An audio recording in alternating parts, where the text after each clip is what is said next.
So I am joined today by Susan Toft. Welcome. Thank you. Thank you for having me. I'm excited to be here. Thank you. Before we get into talking about your founder journey and your life as a tech CEO, I guess we'd say, I'm interested to go back to the beginning and understand a bit more about your marketing career and then obviously how that kind of led to what you're doing today. So take me back to the beginning. Back to the beginning. Oh, how fun. So, well, look, I'll start when I was at school and I was and thinking about what I was going to do with my life, and my career guidance counselor at school, who was terrible, said I wasn't going to get that. I decided I wanted to do architecture because I loved buildings and I loved graphics and all of this stuff. And she said, "You're not going to get the marks to do that. So you need to find something else," which was untrue. In the end, I actually did get the marks to do that. But she had put me off that career choice so much that I decided I needed to find something else. And I found this amazing course at Southern Cross Uni that was business in tourism. And it was very appealing because it had a semester exchange overseas, and it had and also another semester of work experience. So really, I was only there for 2 years. Marketing was actually my absolute worst subject in that course. I hated it. It was all, the 4 Ps of marketing. And, this was a long time before social media existed. But I loved business and I loved the tourism industry. And I got this great job out of for my internship, which was working for the Tourism Council of Australia. And it was in a policy role. And so I was kind of in this membership organization where it was at the heart of the tourism industry. And I got to talk to lots of different tourism businesses and represent them in government. So it wasn't really marketing related, but what we did was a lot of events. And so I was certainly involved on that side of it and just, working within the tourism industry. And then they went defunct, which to go through early in your career because you learn that not every job is secure as you think it's going to be in life, and that businesses do go into administration. And, even if there's very high profile politicians involved in those businesses, they can still do that. And so that taught me a lot about, just things like not using your personal credit card for work expenses or, all that sort of stuff. I have no idea about before you start working. And then I went and worked for a IT disaster recovery company in marketing. So I went from this tourism policy role into this marketing role. I think I probably maybe misrepresented some of the things I could do in the interview because I don't know how I was led into this marketing role. And I had no other marketing team. I was in this role with there was, it was basically about 15 men in the office. None of them knew anything about marketing. They were all sales focused, selling these huge servers and a disaster recovery center. And what happened during that period was September 11. And so suddenly this disaster recovery center, which was really just this empty building with computers sitting around doing nothing all of the time, it suddenly had to be used because one of our customers was actually in the World Trade Center. And so like the most interesting experience to go through to see, how that could work. So I was kind of a bit self-taught, I guess, in my marketing career in the beginning, because that was, right at the start, and I was just working things out as I went. And, I just got lucky that I got a press release printed in the paper because it was about, related to September 11 and things like that. But, I didn't want to stay there for very long because I knew I had no one to learn from. And that was probably the hardest thing at that point in my career. So then I went and worked for PADI Asia Pacific, which is scuba diving. And that was my most favorite job of my entire career. We had all of these different groups that we represented within that business. So in Laundry Lady, people always talk about how we're a two-sided marketplace. At PADI, we were almost a three-sided marketplace because we had dive centers that we represented, and then we had dive instructors that we represented, and then we had the consumers as well that we were trying to, encourage to go and dive. So it was this huge role that I got to travel lots throughout Asia, and I got to learn lots about, marketing to all of those different groups. And I also had an amazing manager who was so good at giving me the confidence in myself to be able to just, know like how to get to the next stage, or, just feel confident that I could do things. He he'd always be like, you guys are the work, you guys are the ones doing all the work. I'm just out there getting the ideas and bringing it back for you to implement. And, I think that kind of attitude in a leader of, really giving you the confidence to be able to feel like you can achieve those things and you don't have to let them do all of the Yeah. decision making and all of that just is so good, particularly like I was still in my 20s. And so, that was an amazing part, I think, of my career journey. Like, and I was only there for a couple of years, but it's still, I feel like what he instilled in me in those few years really has made a big difference throughout my career, and it probably affects how I lead today as well. Yeah. So then I decided that I wanted more money. Soon when you're in your 20s. So I left my most favorite job and went and worked for government. So I worked for a role with Austrade, the Australian Trade Commission, who help businesses export overseas. And that was a marketing role. And it also meant that I got to work with my other most favorite manager in my whole career, who I had worked with at the Tourism Council. And she also always brought out the best in me and was so creative and just, is still just such a mentor to me in my life. And so I think, having that really great, two great managers in a row really like shaped a lot of who I am now. And so I went and worked in this role, and oh my goodness, like working for a large global organization that's, 1,000 people internationally is just the most crazy experience, if you've come from small business. So, I remember one of my very first projects there was I had to create a marketing brochure, and I was like, 4 weeks, it'll be done, printed, ready.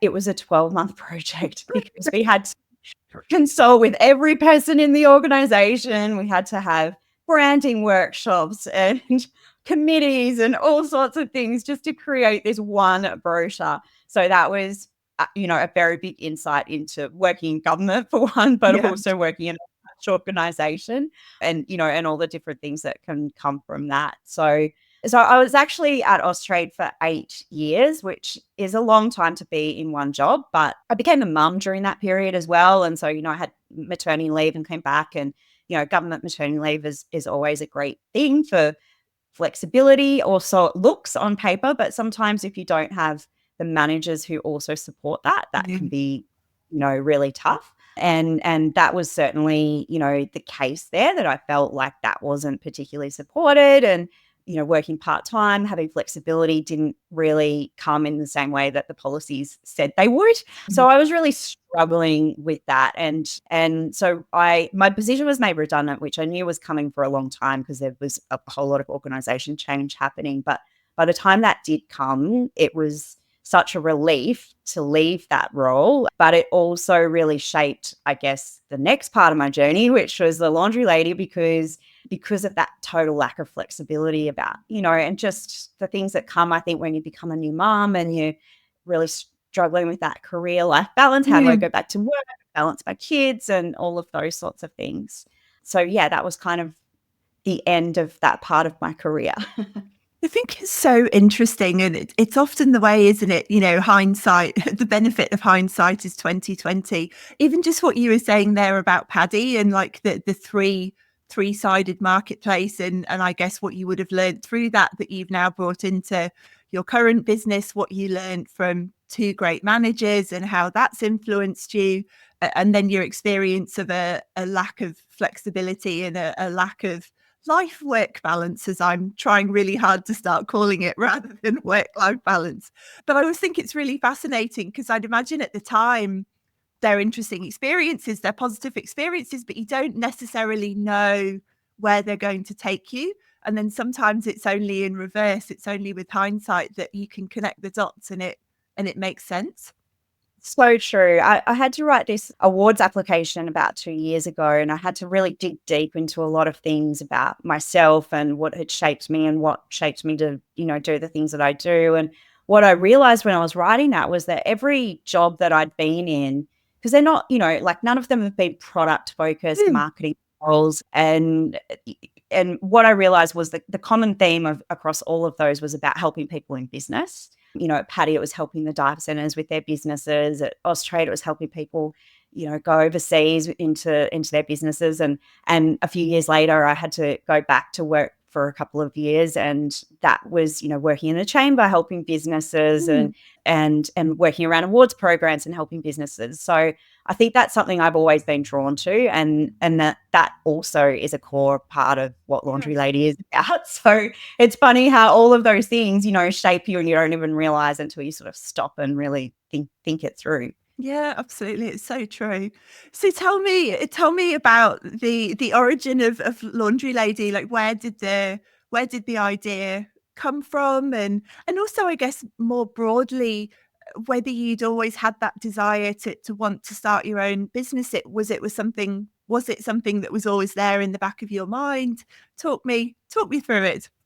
Yeah, so yeah, it definitely was always something that was eating at me of having my own business. My mum and dad owned a 10-pin bowling centre when I grew up. And so that was kind of my first early years of my life was spent in that, and around my dad, who, a lot of entrepreneurial spirit, I guess, was kind of instilled in me in those years. And then certainly working at Austrade, you'd see all these great stories of these very small businesses who'd started with nothing and then built themselves into a global, Mm, space, and we're achieving something, and we'd recognize them in awards and hear their testimonials, and that would inspire you all of the time. And so I guess that was niggling away at me for a long time, that I wanted to have my own business, but I just had no idea what it would be. mm. And I couldn't think of any products I was going to create, or if I did, I didn't have any idea how I would create those.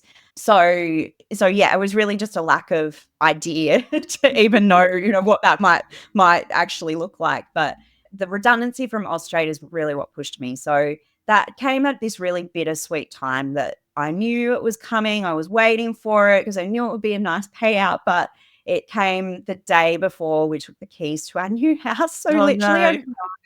overnight, I think we doubled our mortgage and lost 2/3 of our income. So it was a really tough time. And it was in the middle of the global financial crisis. So that was just starting Perfect to time to start a roll out in business. Australia. I know. And so I was kind of in this, I'd moved to Queensland by that stage. And so there was no jobs around. There was recruitment freezes everywhere, particularly around marketing roles. The Queensland government had just come in and sacked 100,000 employees. So there was no Wow. government. I was living on the Gold Coast. I didn't want to be commuting into Brisbane because I had a 2-3-year-old at home, and I was also struggling with that work-life balance throughout my career at Austrade. So I just got to this point where I was like, I think I really need to create something now that I can do Mm. myself, because why not do that in a financial Yeah. crisis? Well, you know. About doing something in marketing, like an agency, but everyone was cutting their marketing budgets, and I just didn't have the clients that I thought I could get up and running with. And so I was just racking my brains about things I could do. And literally one day I was walking past my spare room, looking at my clothes piled high on the bed and thinking, I really need a laundry service. And then the idea just started to unfold from there. I started researching it, thinking what it could look like.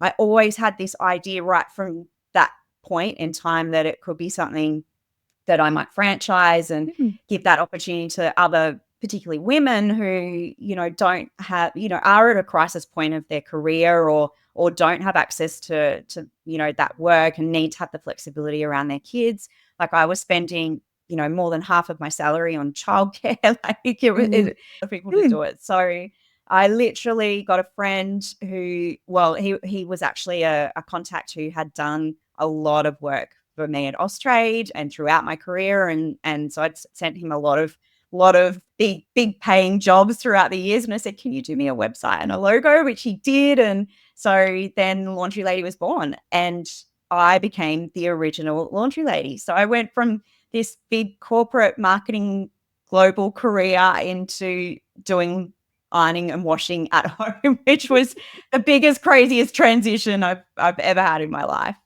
Yeah. It's so interesting, isn't it? I've heard it said quite a lot of times when people are talking about, entrepreneurship, wanting to start their own business and searching for that idea, that if it's a service or a product that you would use, that you want in the marketplace but doesn't exist, that's often the best catalyst because presumably if it's a product or service that you would use, there are others like you who would feel the same way. And it was literally, that was the market research. I knew I needed the Yeah. service, and I knew I also needed a job like that. And so, I just kind of jumped in and started. And at that stage, it was, in the beginning, it was literally a website and a phone number, and that was it. There was no online booking or anything like that. It was just me with some pricing and doing the services and working out, how that was going to work. I worked out how to turn ads on, because remember, this was right at the start of social media. So I'd been in this government job for all this time, and my social media skills were quite low. So I had to self-teach myself how to use Facebook ads. And, luckily then it was super cheap and easy, and I would just turn on a couple of dollars a week, and that would get me a couple of new customers. And then when I felt too busy, I'd turn it off, and that was it. That was the extent of what I did to get it started.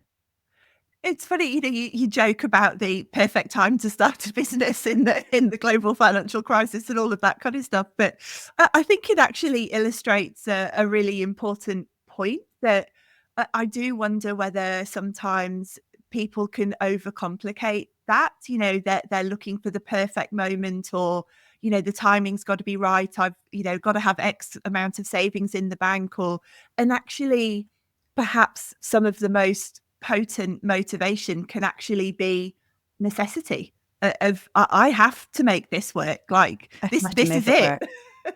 Exactly. And I think it's also a lot of people, when they're starting out in business, are thinking about, the next stage of what they want to grow it into. And so they might be thinking, well, I need this whole technology platform, and I need to do all of these things as the starting point. Whereas I had all of those ideas, but I just jumped in and did the laundry myself in the beginning. And that meant then that I did get stuck doing that for the next few years. But that was okay, because it gave me so much insight into how the business, if I was doing things differently now, I'd probably, with hindsight and everything I've learned through that experience, I'd probably start in a totally different place and get investment and go into accelerator programs and, start with all of that at the beginning. But I didn't know any of that then. And so it was really just starting with doing the service, seeing if customers wanted it, working that out, and then everything else came later. Yeah. And I think you're spot on there. You took the most important step. You started. Yes. And you can spend years going around in that the idea's this, the technology's this, but if you haven't actually started, it's all just, hubris. You don't know if it's actually going to work or not. And actually, there's something I think about just the simplicity of I'm just going to start. I've got my website, I've got my Facebook ads, I've got a washing machine.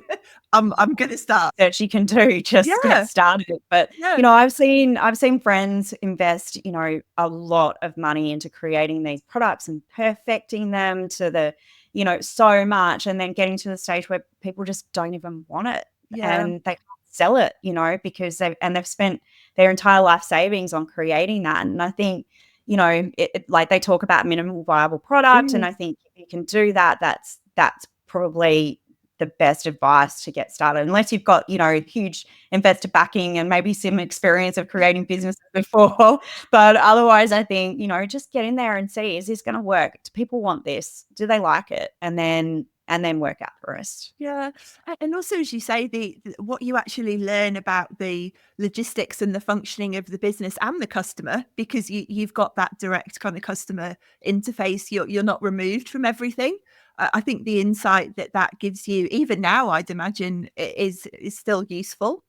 Especially now, because, we've got, over 300 contractors. And so when they start with us, they go through a whole onboarding process, and with a whole lot of online training through our knowledge base. That knowledge base is those first 3-4 years of me being the original laundry lady, because everything I learned in that period has helped me to create those materials and create the structure around that. And that's, how our business model works now. And if I hadn't have had that experience, when contractors are saying, oh, we don't want to do this or we don't want to do that, then I wouldn't know. But from doing it myself, I do know that this will work or this won't work, and can structure things around that way. So it's it's been, even though at the time I felt very frustrated because I felt like I was stuck in the business and couldn't get to the next stage, and I had no clue how I was ever going to get to the next stage. But in hindsight, it's really valuable in our growth. Yeah. How did you get to the next stage? How did that kind of come about? What was the So I've got this slide that I show to investors in my pitch deck, which is a roller coaster. And it's a little bit like, and then there's a little person at the end of it vomiting. And I'm like, it's a little bit like that. That's my overnight success story of the Yeah. last 12 years. So yeah, not in a straight line, that's for sure, in all different ways. So I started 2012. Around 2016, I got a digital marketing grant of $5,000.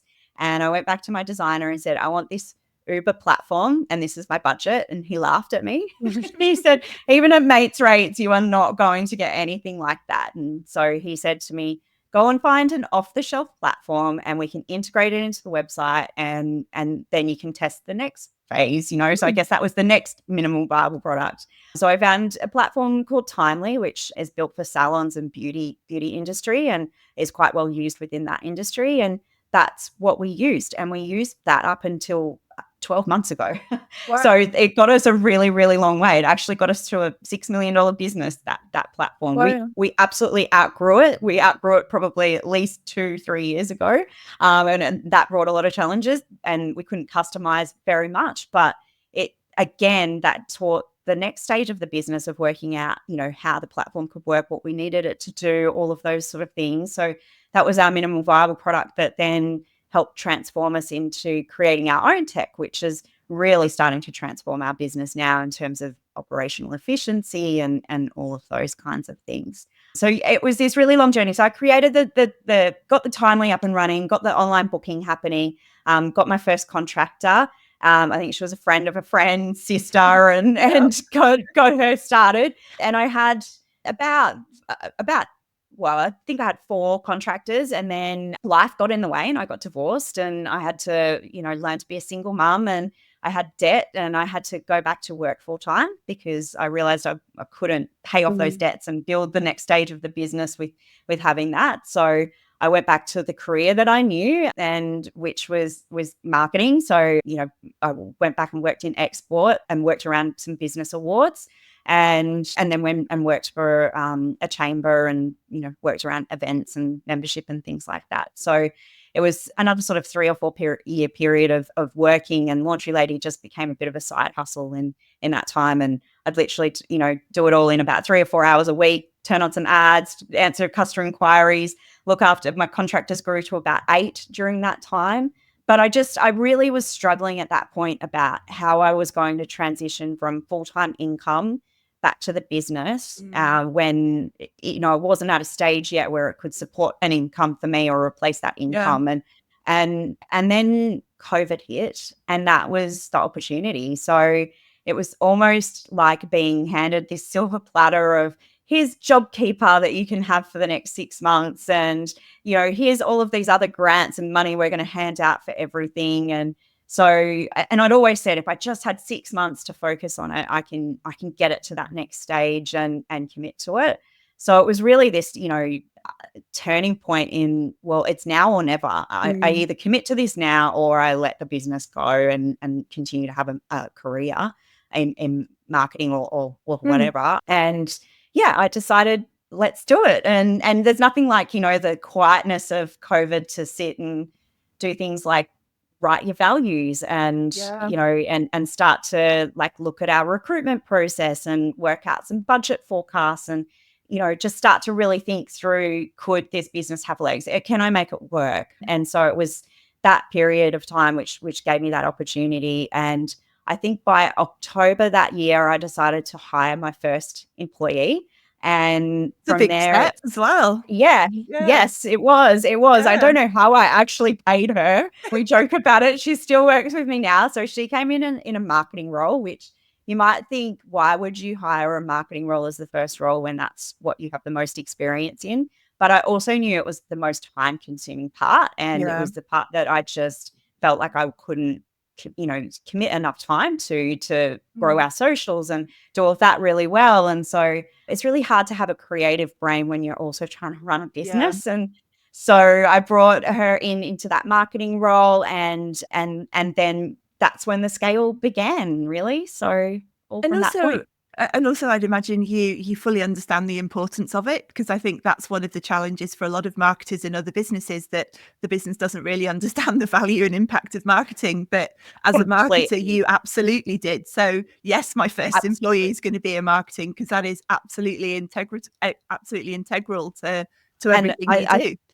I think a lot of business owners don't understand how much time it takes as Yeah, well. Even with AI tools now, it yeah, still is just, yeah. and I think investing in your brand is so important. And I've been really lucky that, at Austrade, we worked in some big brand programs. Like I managed Brand Australia. Like we had big money to spend on those brands. I worked with some big agencies around that. So I learned a lot about branding. And so being, prioritizing that from the beginning, I think is something that's really helped us in our growth so much, because that brand is so strong and comes through, from everything that we do. And so, and our values around that as well. So, yeah. Yeah.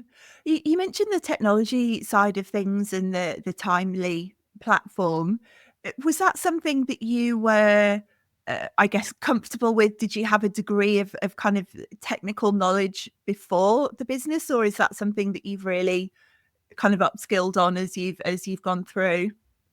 I think everything's a learning stage as you go through. Look, I think being in marketing and the types of roles that I had been in, I had been very focused in systems and how they integrate with each other, just your website talking to this and all of those sorts of things. Like Mm. there's always someone who ends up, especially in small businesses, who ends up with those kinds of work. And so, and working in a global organization as well, how that all kind of interconnects to each other. So I'd always liked systems and process around that, but actual technical experience, no. And Mm. my ops manager laughs at me now in the way that I definitely give feedback in a marketing way rather than in a tech way. But anyway, I'm learning around that. But I think for me, it was really the fact that I knew so well what I needed it to do. And Mm. and I do have a brain that I can think through, how this can work through the process, and just having that experience, particularly by using Timely for so long. I mean, I had set everything up like with Timely, and we had about 20 different integrations with different things, and it was really getting to the point where some of them were breaking because it Yeah. wasn't like I had set them up myself. But being able to do that meant I could do it without spending any money. So I think by the time our ops manager came in, he came in just before we launched the new platform. And I think he kind of maybe had a bit of a heart attack when he saw some of the things. He's like, how is this actually working? I'm like, it works. Don't question it. Let's just get into the new platform. We'll be fine. But yeah, Bootstrapping. so yeah, I mean, and look, even just creating that new platform, there were mistakes along the way. We had we created a whole system with someone to start with that was a disaster, and had to make the decision to can that and start again with a new developer. And that was really hard because we'd spent a lot of money to that point. But found a really great developer who it was just him and I just, working it through, and he just understood the way that I communicated, which was good.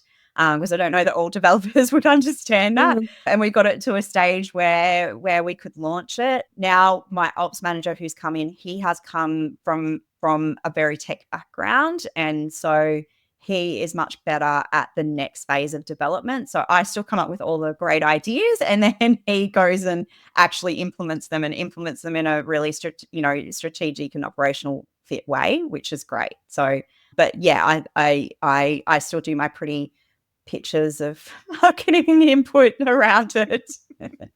Sounds like a great hire though, because that's the partnership, isn't it? You do the big picture, the creative ideas, and then he's got a different shaped brain that can go off and implement all of that stuff. Like that's what Exactly. you And I want. think sometimes it's good to be able to step back a little bit from some of those things too, and look at it with a higher view, because otherwise you can get really stuck in the mundane of it. So it's Yeah. good for me now to be able to do that. So Yeah. yeah. How have you found that as the business has grown and you hire more people and you have more contractors, and how have you found that, I guess, change in your role to being perhaps a bit more big picture CEO as opposed to perhaps in the detail of the day-to-day everything.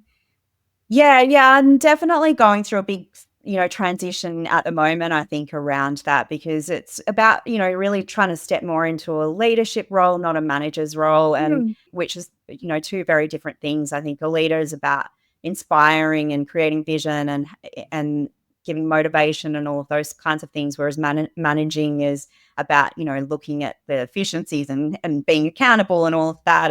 And I found somewhere along the way that maybe I wasn't as good at that in running a business at the manager stuff compared to when I was in a career. Like when I did that in my job, it was so I loved that. But when you're doing that and you're trying to run a business and you're trying to worry about your money and how you're going to pay people and all of the big picture stuff, it's really hard to do. And so, you definitely have to start to separate yourself from certain things. I have separated myself from any of the operations because if I get involved in that, it's just too much noise and too much going on that I can't focus on anything else. Yeah. And bringing in that operation manager, like I would have loved to have had that position a lot earlier, but I couldn't afford it any earlier. So, but having that position there now really makes a big difference to my role because I can be much more outward focusing and he can be focused on the inward things. So yeah, that's definitely been a big change. But I feel like I have to constantly upskill myself in terms of,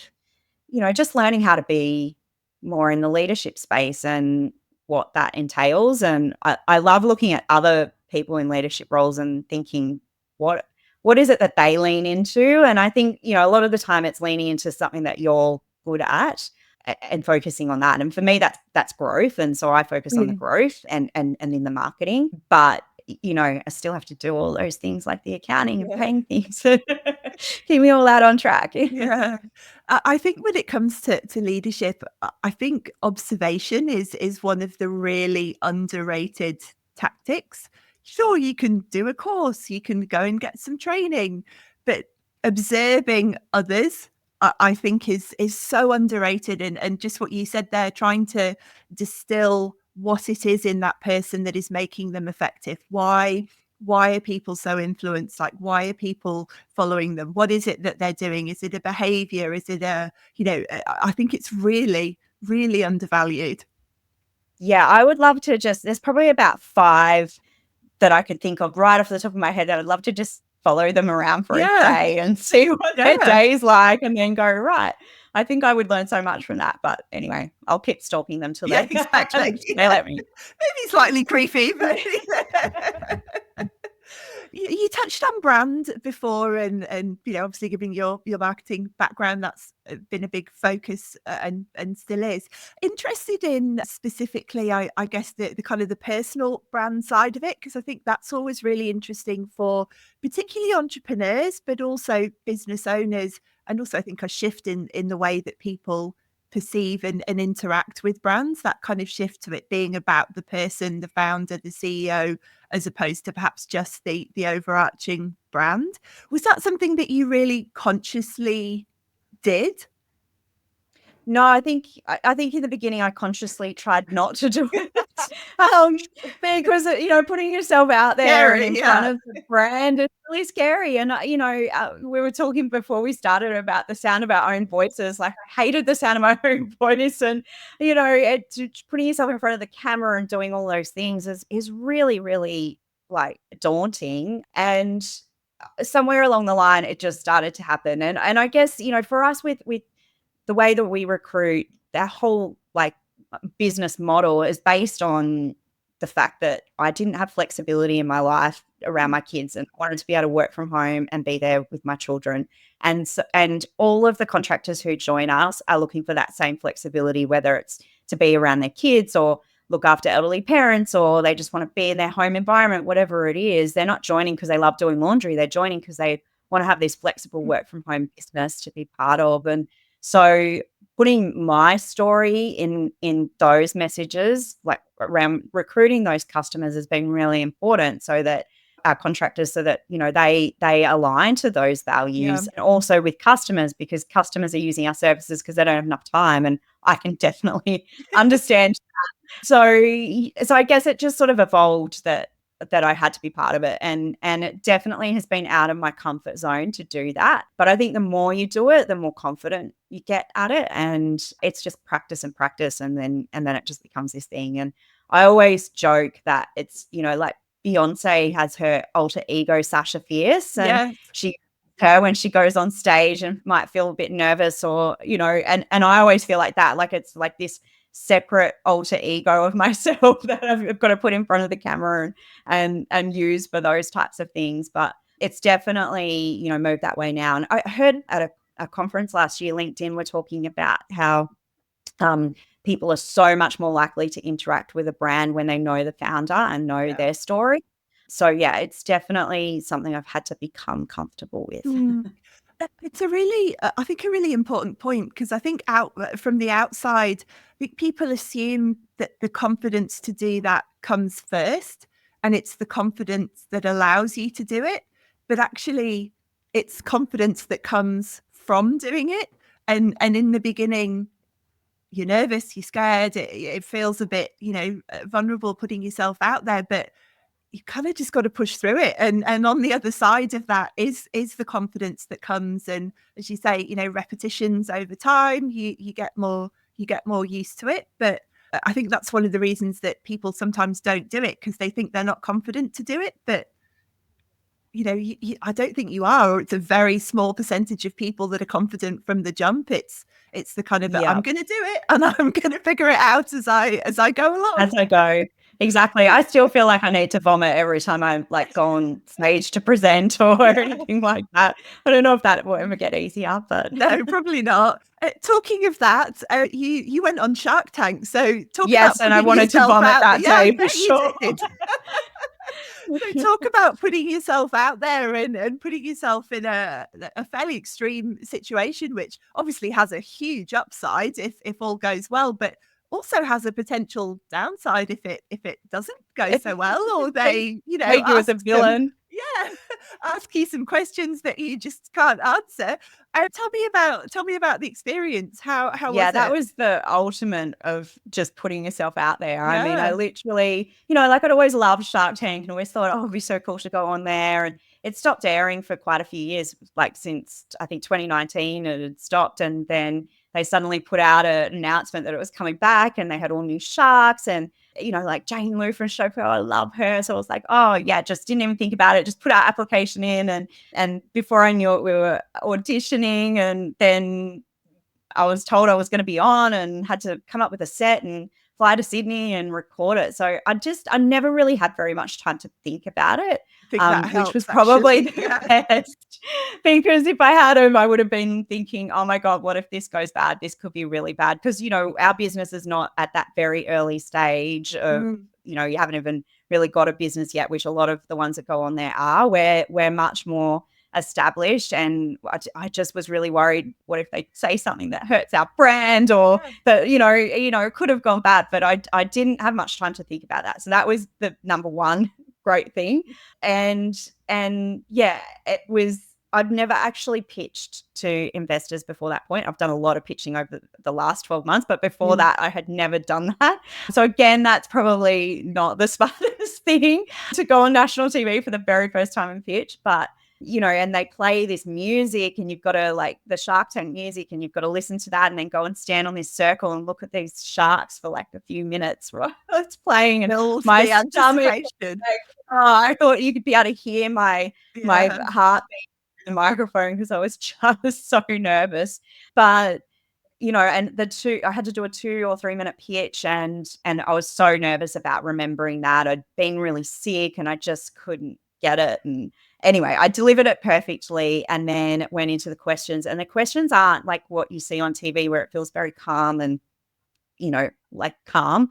It was just, they were all talking over each other and yelling out, and, and then different topics. And so you've got to kind of keep up with all of that. And it was quite intense. But I actually, when that part of it started, I actually really relaxed, because it was just questions about my business. It was things that I was really passionate about. And And so yeah, I just relaxed into that and forgot the cameras were there, and luckily when they played it on TV it came off well, because I was really scared, are they going to just cut it into something bad? And but no, it came out really good. So yeah, and look, the whole point of going on Shark Tank was about exposure for the business, and it's just marketing gold. You have no idea how powerful those words as seen on Shark Tank I'm are in your sure. marketing. Yeah. And, we still see the benefits of that through our marketing. I think we will for a really long time. Straight after it aired, for example, we would normally get about 100, inquiries about joining the team in a normal week. And straight after it, we had 500 a week. And, and That's that awesome. continued quite a Yeah. long time. And we still get people coming to interviews and talking about it. And so it was great exposure for the business, which was the whole point of going on there and doing that experience. Yeah. Very cool. Um, Final question, Susan. It's always the final question here on the pod. What do you know now that you wish you knew then? So many things. Oh my goodness, how do you narrow it down?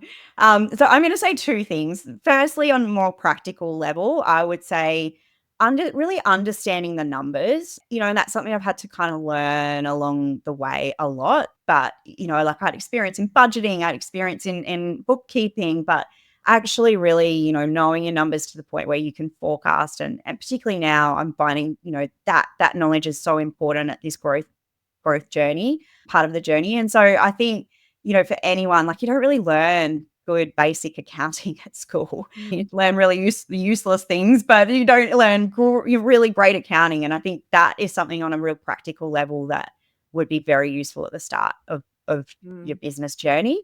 And the second thing I would say is I would tell myself, just keep going, because you always, have imposter syndrome at some point, and you think, oh, so that person really knew how to do that well, or they know how to do it better, or I need to get someone in who can do that because they're going to know how to do that. But the reality is they don't. And you're the person who knows that the best, because you know why you've started this business and why you're doing it. And so you've got to just really trust in yourself and just keep going. Just keep going and going, because, you come across challenges at every step of the way, and you can, I could have quit 1,000 times when it got too hard, but, if you just keep going, you'll get to the next stage and the next stage. And, like I could have given Laundry Lady away for so many times when I went back to work and all of those types of things, but, I didn't. I just kept going and going and going. And this Maybe is so sometimes that's kind of an insane thing too, maybe. yeah. But And also, like you said, trusting in yourself. I think that I think I've experienced it too. Like when it gets tough, as you said, the voices come in and you think, am I mad? Am I? But to actually just trust that, no, I'm not. Like, I've got this. This is a good business. This is a great idea. Everything's there. And just to, as you say, keep going. yes, yeah, Yeah. exactly. I said it was the final question, which was a lie, because I've just sort of one more thing that I wanted to ask you. And that was around, I guess, plans for the future and what that sort of, you mentioned the growth journey at the moment. What does that look like? Yeah, so we have just over 300 contractors right throughout Australia and into New Zealand now who do our services. And we've been investing in our platform, so we'll be continuing to invest in that so that it's really, a great platform to drive the business and help them manage their business. So we'll be, just continuing to grow that. We want to bring that opportunity to a lot more people, particularly women or people who are looking for flexibility to have that, really, like, they can be earning anywhere between $300 and $3,000 per week in their business. So we really want to be able to, give that opportunity to a lot more people and help people get there on top of their laundry at the same time. But we also, New Zealand was a bit of a testing ground for us to look at international markets. And so our plans are really to go into the US and Canada as our next kind of points. So, we're looking at that at the moment, and how and when we might do that and what that might look like. So, yeah, which is really exciting for me, coming from an international marketing background, because that's the space that I've spent a lot of time in. And so I'm really excited for what that might look like. So yeah, I lots of bet. exciting things. Yeah, absolutely. Super exciting. Thank you so much. Really, really interesting conversation. Such an awesome journey. And yeah, I love what you've done. So continued success, and I shall be be watching to Thank you. see how it all goes. Thank you. Thank you for the trip down memory lane on my career. I haven't thought about some of that in a long time. You're welcome.